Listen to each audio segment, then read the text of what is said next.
So listen, they told us that Roswell was the beginning. When you start thinking about Roswell, New Mexico, back in the day, 1947, the crash.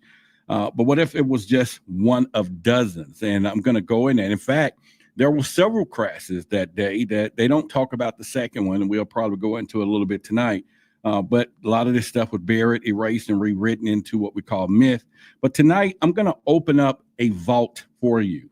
I'm talking about 49 UFO crashes from ancient tombs to Cold War deserts. And once again, you've been told some of these stories that ended or I would say started a beginning in New Mexico, but the real history is scattered all the way across the world. And it's time that we're going to pull back some of those shadows. So you'll never think about disclosure really again after we go through tonight. And I just want you to know that it's happening all over the world. It has happened all over the world. And I'm going to give you some date, times, and places. And then maybe you decide that you may want to go and research some of this stuff yourself so that we can go down the Pandora's box. And as Pantera says, what's better than bacon? More bacon. You know what? I'm not disagreeing. I'm not disagreeing. I understand that there is a problem if we were to go down that road and people were like, man, I don't eat that pretty much. So I hope a lot of you had a great night and went through some of those documents on the alien interview, you know, the stuff that we talked about a bit last night. And like I said, we can go through that again a little bit tonight, maybe just bring up a few more. If not, like I said, probably next week, we will go down the rabbit hole a little more with that book. And so I know, and if you did get a chance to read some of it last night, let me know. I would love to look in the chat and just kind of see what you guys have noticed or read from there. And like I said, I have about 49 different crashes. We will do a little commentary. We'll talk about some of them. Some of them got some witness testimonials, a few things that, you know, will probably interest you, you know, and we may not get to 49 tonight, and maybe we can extend it. I haven't done a Friday night in a long time. Who knows? But at the end of the day, you're going to get some information. And then also, we may have a little dialogue tonight. I am in the mood for love and love with what I mean from the audience and from you guys. And so maybe some of you might want to come up on screen tonight with your cameras on. You know, of course, we have no secrets here. And we can engage in UFO conversations or alien conversations or things that are particularly surrounded by tonight's narrative, and we'll stay on track from there. I know that's not like a lot of people like to do. However, we would do it, and let's do it. Yep, click that like button, everybody, and let's go ahead and do that right now so that we can do it. And maybe Jen may even come up tonight if she feels comfortable to do that, you know, and all that good stuff too. All right, so listen, the first thing I'm going to talk about is a old UFO crash that happened long time ago. Actually, this one was back in, you're talking like thousands of years ago. But in reason we're going to set that narrative of talking about this tonight, because you're going to find out that this stuff has been going on a long time and they've had records of it, right? And I've been doing a good job all week trying to make sure that I tie everyone into the past, the present, the future of what we're talking about when it comes to aliens and those grays and the Bill Snyder. We talked about Dulce base yesterday, a little bit about if you've been following throughout the week, the Nibiru, the bunkers, the whole thing. Now, back in 2000 BC, Grand Canyon, this was Flagship, Arizona. There was a team of experts called to examine a strange debris at the bottom of the Grand Canyon. And they discovered the wreckage of a UFO that crashed probably, I would say, a mind-boggling 4,000 years ago is what they documented it, you know, or look. Now, the scientists and the members of a highly secret joint military task force on UFOs inspected the spear, how about that? Spherical craft, and they found it to be in great condition despite its rough landing and incredible age. Now, they call it a relic, and this relic was made of an unknown metallic substance, and it emitted a low levels of radiation according to leaks from high places. Now, radiation is quite normal when it comes down to these UFOs. And you'll probably heard that over the past when you start thinking about when they land. It's one of the things when I work with MUFON, if they was going to investigate a landing, they would definitely check for radiation. Now, that also probably played into why a lot of these UFOs hang around our nuclear facilities. Maybe they're recharging or something to the mat. But we do get a lot of them that circle those things. And the fact that we, as humans, radiation is lethal to us, but not to them. And then there's things vice versa that is lethal to them and not to us. So it's just kind of all about the climate and everything else. Now, back on that ship, that carbon dating shows that it crash landed about, like I said, 2000 BC in this canyon, right? And it had these cabin features that suggest that crew members was much like humans. Now, let's pause right there for a reflection moment, right? Here it is. They find something in way back in Flagstaff, Arizona. So you can kind of look it up, the Grand Canyon, back in 2000 BC of what they're dating is back to.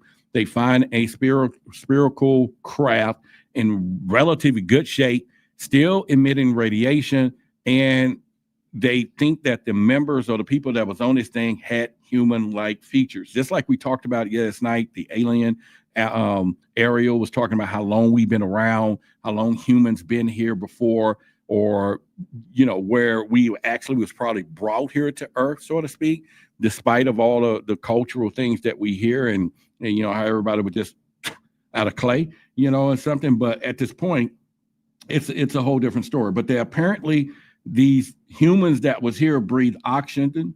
They gilded their atom power craft with magnetic steering. And if you start thinking about the word, the atom, everything always here where we are, we all have that atom molecule, or whatever it's a molecule, whatever it's called, but it's called the atom. And that's something that brings things resemblance. Now, they said that they powered the craft with magnetic steering and carried supplies of food and water on board. So they saw this within this craft and everything else. Now, according to some of the other reports filed by the scientific team, the spacecraft was lodged in limestone rubble at the base of the canyon, not far from an area called Comanche Point. Now, keep that in mind because we're going to talk about some different Comanche crashes that was, the whatever they call the Indians, or not what they call the Indians, but the Hopi or whatever Indians or whatever. And I'm going to reveal a few of those things. So that kind of goes back to some of the stories that you've heard about them too. And pretty much from there.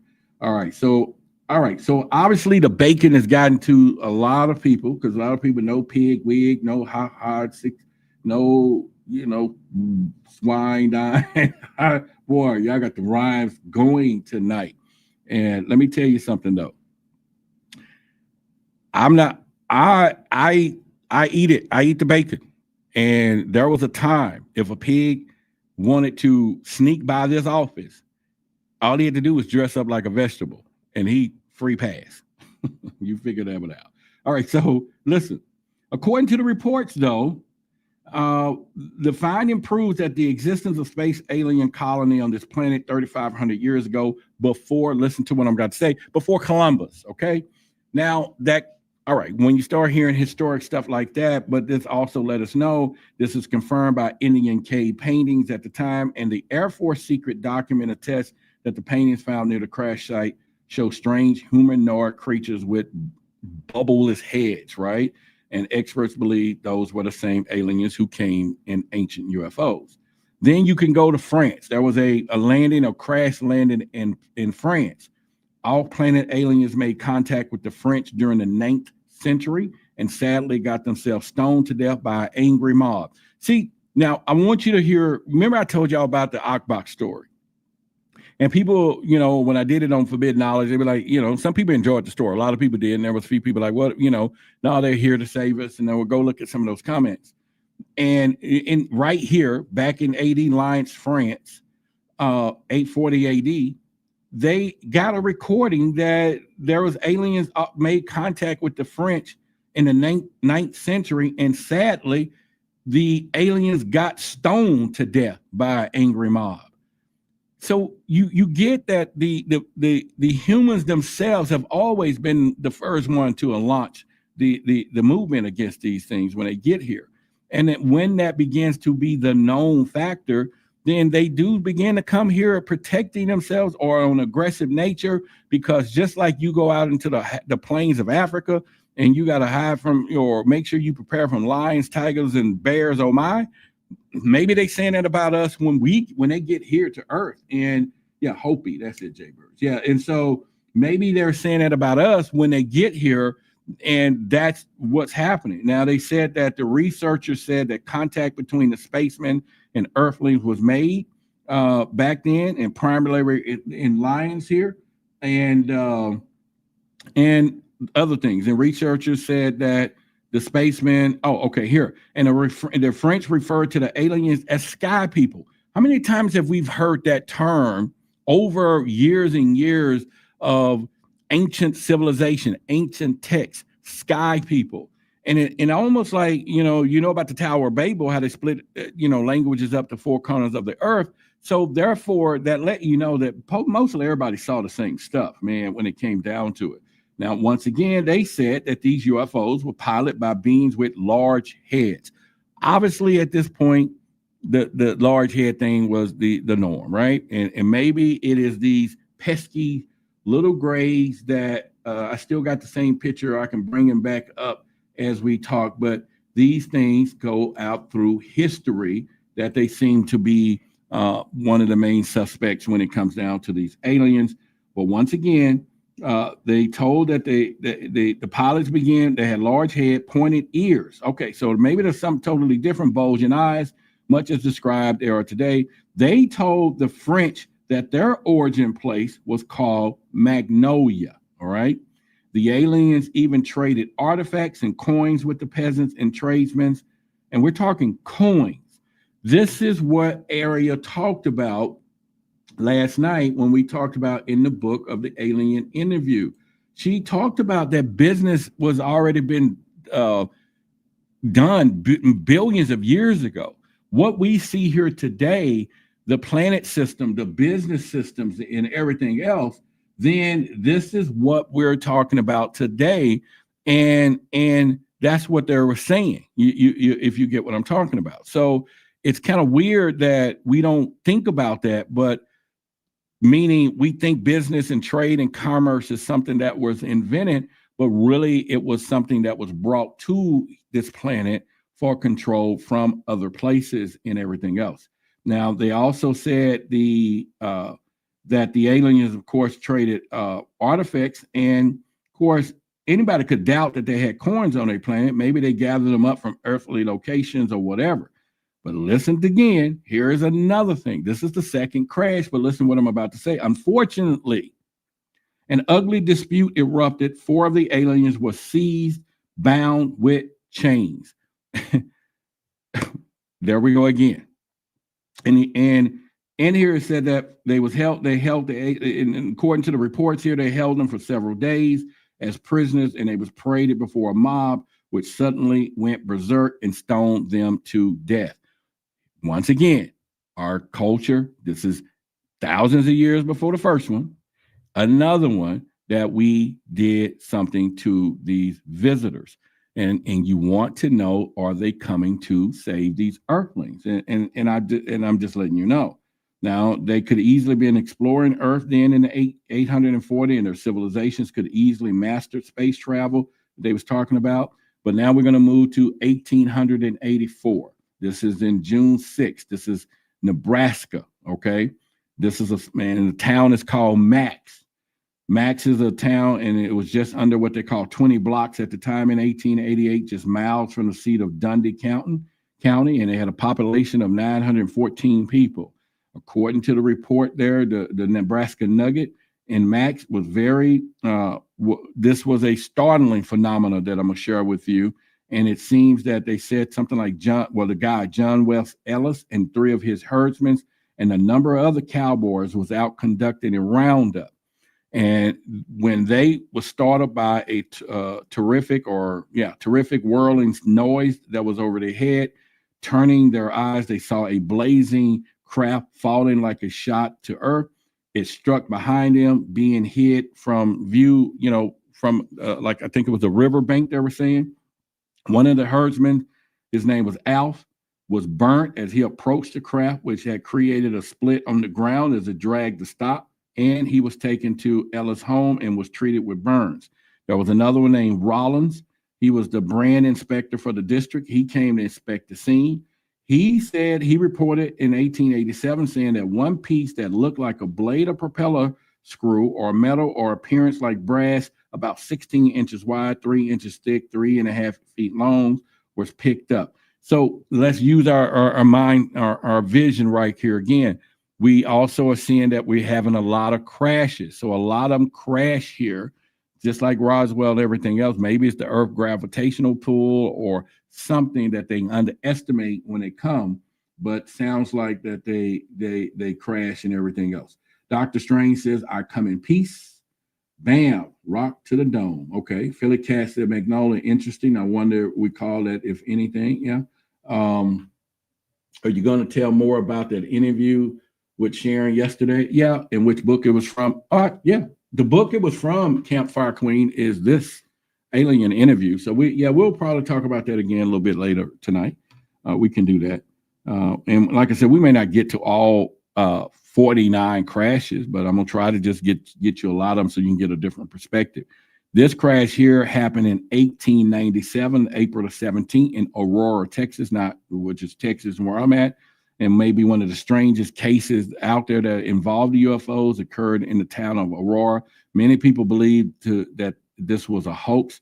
In fact, if you come toward Aurora, they do have signs, and this is where, they have monuments and stuff and everything else. And like I said, it was in 1987, and there was a lot of hundreds of sightings back then. But just because, well, let me back up for a minute. A lot of them said this one could have been a hoax, but the story first appeared when they claimed that a starship or strange airship had appeared over the town. Then the craft apparently crashed into a windmill and exploded. Some of the material was recovered, and the strange hieroglyphic symbols on it sounds like it was discovered the same thing they talked about at Roswell. So it could have been some of the same people that was coming again. And almost the wreckage was that of an alien life form, with the town folks buried in the local cemetery. So there is a place that here in Texas, I've seen it before, or photographs in Aurora. You can Google it right now. And there's a lot of people that go there and visit, and supposedly the aliens in the ground. I will not believe that one. I mean, how many of us would have went there in the middle of the night, dug that thing up? Lots of people, right? So, of course, it's symbolic that it was there, but it ain't there. You can best believe that. However, several UFO researchers have tried to uncover supporting documentation without success. Now, a couple of them had, but a few witnesses were still around when the incident was investigated in 1966 through 1967, and some of them gave some evidence or stating that the story was actually true. And so one of the things was that they said that they discovered that some people said they discovered that there was no windmill that had been on the site, which, remember, it said it supposedly crashed into a windmill. Now, where we're going with this is that, Stepdaddy said he remembered that story. Yeah. So the thing about it is, you got to remember, like I said, these stories were around a very long time, but yet people was not trying to believe it or spread it. Now, of course, they didn't have social media. They didn't have the methods that we have today to spread a rumor within hours. Now, another crash was in July 3rd in Burlington, Vermont. This happened in 1907. Now, this was a mid-air explosion of a UFO over Burlington on the eastern shore of Lake Champlain, and is one of the strangest incidents that they call the airship era. Now, in ufology. Now, below, I have a headline that they talked about that was actually in the paper, and it was a big-ass headline, and it said, "Saw ball of fire, electrical disturbance that startled the Burlingtons yesterday at noon." And you got to remember that back then, they didn't mind reporting these things. They didn't mind reporting flying saucers and all this stuff. It wasn't until the 60s or whenever, somewhere around there, where the cover-up really tightened its noose. And it was like, we're not going to let this thing out. We don't want to talk about it. Now, for whatever reason, once again, they felt that humans, and we was not prepared to understand that there was life somewhere else. And I get it. I totally understand it. I'm not against that decision, and especially with all the things that I know now and have researched. And I think all of us can research it if we wanted to, right? Or anyone out there. But it makes sense to hide stuff when you think about how society is built around myth, legends, religion, and all these things. It would have been a total chaotic scene back then, and we can imagine what it would look like today, and it would be lawlessness, right? And I'm sure when it comes down to that. Now, what they said was that one of the heavy frequent thunderstorms happened, and similar to Roswell, thunderstorm, lightning, or whatever, bringing them down. And they said without any preliminary disturbance to the atmosphere, there was a sharp report that something like which people seldom heard. It was much louder in the business portion of the city elsewhere, besides the vicinity of the church and the college streets. People rushed to the streets and to their windows. And what happened when a horse was seen flat in the street? And, it's like where we get some of these stories, out there when it comes down to this. And all right, so Roderick, did you hear about missiles were shot down by UFOs in Israel? No. There was, if it's the one that happened years and years ago when we were testing a missile and the UFO came out of nowhere and disarmed the head of it, even though I don't think it was armed anyway, but it thought it was. But then that's the story. But I haven't heard anything lately in the Israeli thing. And I don't think, out of the thousands of missiles they saw and shot, that they want to worry about one, at this point, when it comes down to. But I haven't seen it. So if you do have a link about it, put it in the chat, and then maybe somebody can click it and we can find out what's going on there when it comes to it. All right. So the story went like the governor and Bishop Machu, they were standing on the corner of college streets in a conversation when they said something startled them. And they were saying that, this thing came out of nowhere, once again, ball and fire, and it came during the rain. And so possibly you're talking about lightning once again, bringing this thing down, and we have it. So there was some eyewitness testimonials. There was some people saying that they were standing on the corner as well, facing east. He was trying to be more distinctive of where he was going. He was in conversation with the ex-governor, and it sounded like a terrific explosion. And all of a sudden, they observed a torpedo shape 300 feet away. It's kind of interesting because they still had these spear-shaped UFOs, although public started talking about flying saucers, right? So it's almost like one hand, we're going to put the word flying saucers out here, and that came from, I forget this guy's name. He was in the airplane. One of y'all know who I'm talking about. But anyway, he was a pilot, or was he a commercial pilot or whatever? But anyway, he the one saw the flying saucers and termed and coined the thing flying saucer. If y'all remember the guy's name, put it in the chat. It'll come to me probably once we moved on somewhere, and I'll be doing this. All right, so in Siberia, Juneteenth or June 30th, 1908, they said at 7 a.m. Near Tuskegee River, Siberia, was a large explosion. And once again, the explosion was so massive that it caused 400 miles damage, like 400 miles away. That's like an explosion here in Texas, Dallas, Texas, and maybe that booger go all the way down, break some windows in New Orleans somewhere. I mean, that's huge, very huge. And it was heard even further. The damage was 400 miles. Even the heat came out from the explosion was felt hundreds of miles away. And they were saying for several nights over northern Europe, the sky glowed enough to light streets of London. And at first, it was assumed that it was a massive meteorite had collided with the Earth.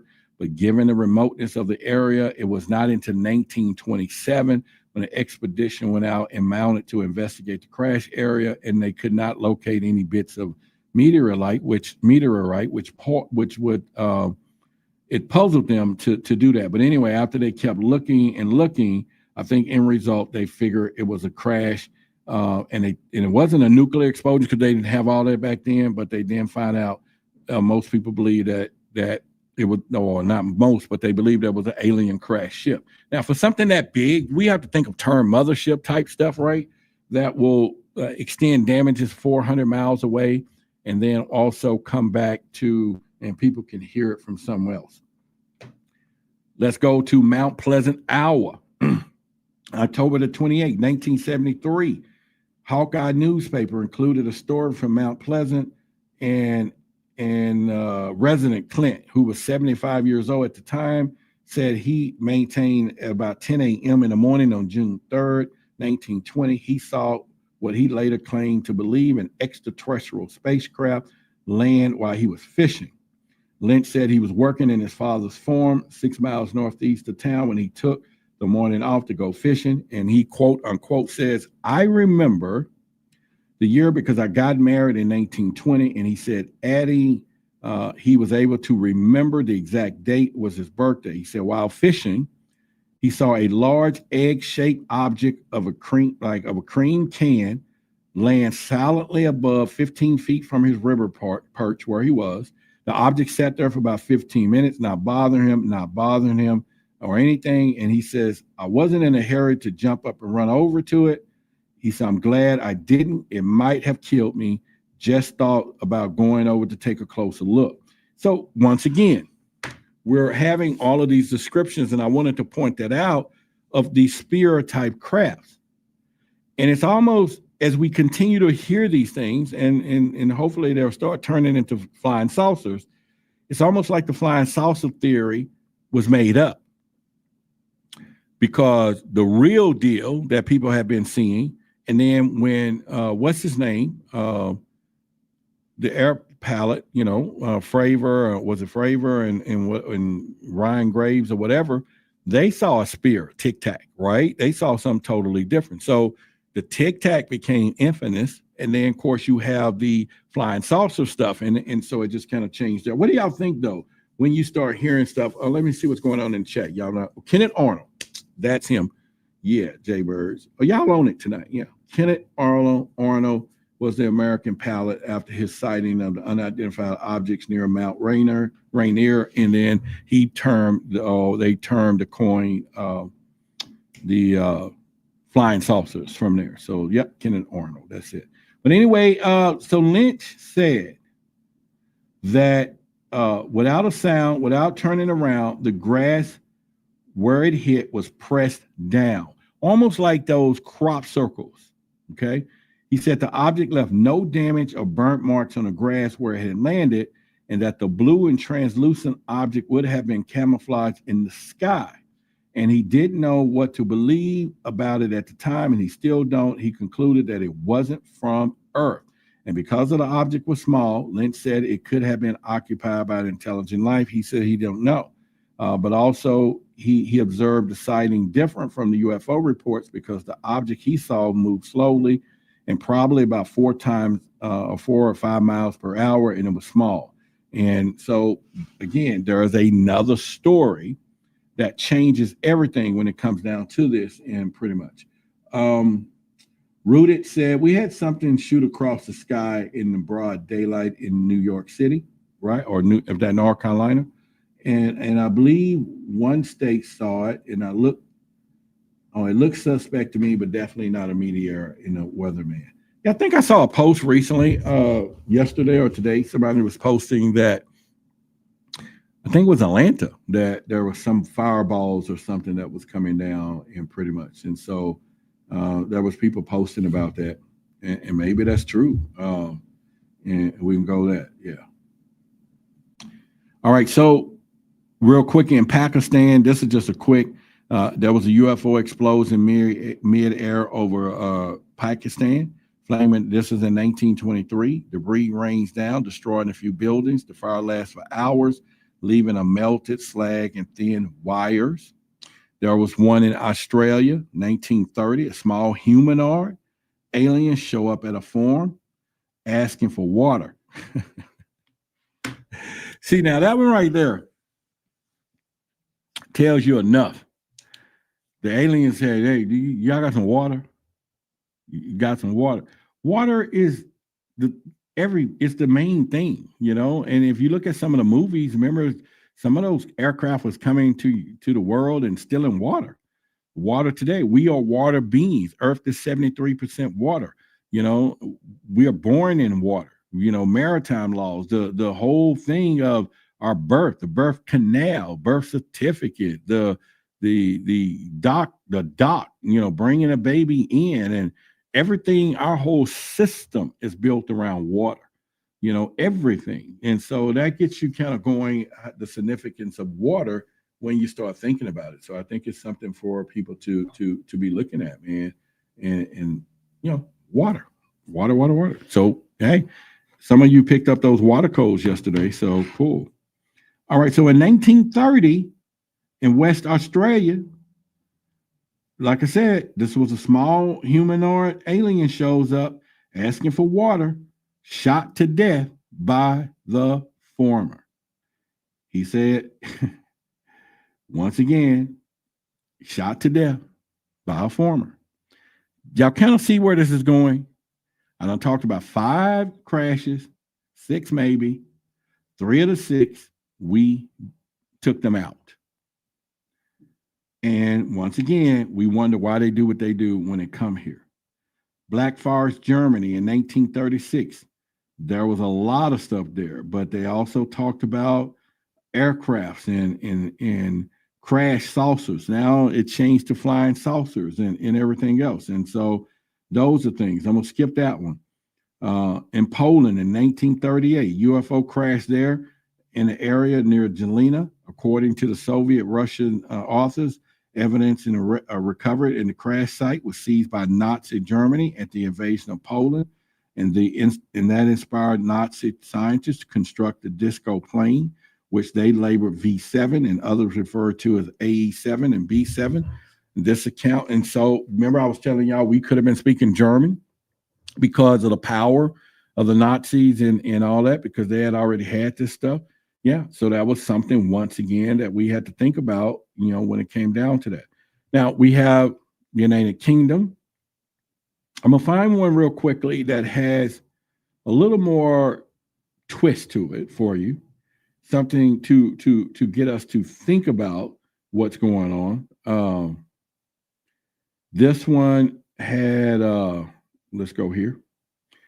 Another cigar shape in 1946 in Sweden. It was long, trailing smoke landed on a small uninhabited island. In 1946 in Sweden, there was a ghost rocket exploding, breaking up windows.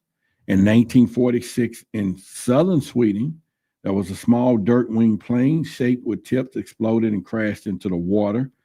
And then, of course, we back to the United States. And so once again, here we go, that these things are happening. So I don't know. I just think it's kind of weird. I just think it's kind of weird when we get there. Okay, so before we go any further, have any of y'all heard anything in particular too or whatever? I'm not gonna be here too long tonight. I went to the dentist this morning, y'all. And boy, do I have a story for y'all. I'm still woozy, but oh my God. I do have a story. All right, so in Missouri, this is one of the mysterious stories of a crash with alien bodies preceded the well-known Roswell incident about 6 years. This was an account of a military-controlled UFO crash retrieval, which is still being researched today. The details in the case was with a letter from this guy named Charlotte Mann, or whoever, maybe it's a woman, who related to her grandfather, Reverend Huffman. He had saying that the record said that after receiving the call of duty, he was driving 10 to 15 miles to some woods outside. Upon arriving of the crash scene, he saw police, fire department personnel, FBI, photographers already over the wreckage and everything else. And listen to what he said here. He said it was difficult, but he described it as a saucer that was metallic in color, no seams, did not look like anything he ever seen. It had broken up to one portion so he can walk inside of it. However, what impressed him the most on the ground were inscriptions and writings, which he said he did not recognize was similar to Egyptian hieroglyphics. Egyptians. Ain't that something? Yeah. Egyptians. Okay. Mm-hmm. Yeah, definitely need Rod on the ham radio if the world goes. Man, I get on that radio, I'll be like, hey, y'all better no, I ain't, but you better get a crank radio if that was to happen. You got to get a crank radio, because outside of that, that's not going to work. You know, EMPs, all that's going to be shut down, all this kind of stuff, pretty much all of it. Now, this one ties into someone we just talked about, 1947, Maury Allen Tacoma. This is probably one case record of a host indirectly leading to the passing of the UFO investigators. Now, the story surfaced from Ray regarding a man called Fred who claimed to have physical evidence of a flying saucer. Palmer passed the story on to Kenneth Arnold, who we was just talking about earlier, and who was investigating UFO reports in the Northeast. Arnold interviewed Chrisman and his associates who claimed that they were harboring a patrolman or whatever, and two men showed up. Now we're talking about a men in black in the Air Force, all of this. So, all right, hang on a minute. Yes, what I'm going to do, we can talk about a few more, but I'm not going to go into all 49 of them, because I think we've done a good job of sharing with you that UFOs exist, crashes, and everything else. I would love to share a little bit about the yellow book, but maybe that'll be a little too sensitive for some of you to hear. I got information on the Great Reset that's been planned or to be exposed. We can kind of go into that if we wanted to. One of the main part was the WikiLeaks with Julia Assange. You know, there was a lot of UFO stuff that he snuck out of there. And I have it all, list of it all as well, to kind of go to it. And so Harris says, what if the so-called UFOs are actually beings of a different style of body or vessel? True, they could. They could be doing it. Absolutely. I don't think that's nothing to go. But if you go to WikiLeaks, it had a little thing done with Hillary Clinton at the time. And you remember she was on a Jimmy, was it Kimmel show? And, you know, and they didn't want to ask her about the UFOs, even though they was leading up to it and everything else. But John Podesta, there was email leaks, and he was the former chief counselor to Barack Obama at the time and the White House chief of staff. Now, of course, he's been on the record back then with issues at the time of end of his 2014 campaign. And he said that his biggest regret was not being able to secure the disclosure of UFO files. Like, he wanted to be the one who shared it. And of course, you know, WikiLeaks, you know, had already been releasing the Podesta emails, you know, when he was over there in that other country. And so this happened a while back, but they also was talking about Apollo 14 astronaut, Dr. Edgar Mitchell, and it read, Dear John, this was like an email that he had. And so here's a copy. He said, Dear John, the war in space is heating up. I felt that you should be aware of several factors as I schedule out the Skype talk. And remember, a non-valid ETI from the contagious universe is helping us bring 0 point energy. So right there, he's saying that there's an alien helping them with energy. Then he said they will not tolerate any forms of military violence on Earth or in space. The following information is in italics, and we share with the colleague Kara Rosen, and who worked closely for several years with Warner von Bern before his death. Now, he said, Kara and I worked on Tuesday on the treaty, to prevention of the placement of weapons in outer space attached for your convenience. So apparently, and we've heard this before, that there is some type of other side of the planet, some of the race and stuff that are doing this, and they're going about this. So let me see here for a minute. Let me put a thing in the link. Let's do this right now.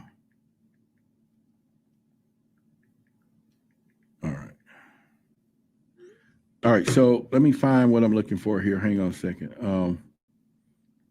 See if I can get Jen to. All right, so Jen, I'm copying that link and I'm gonna put it in the chat. Let's go there.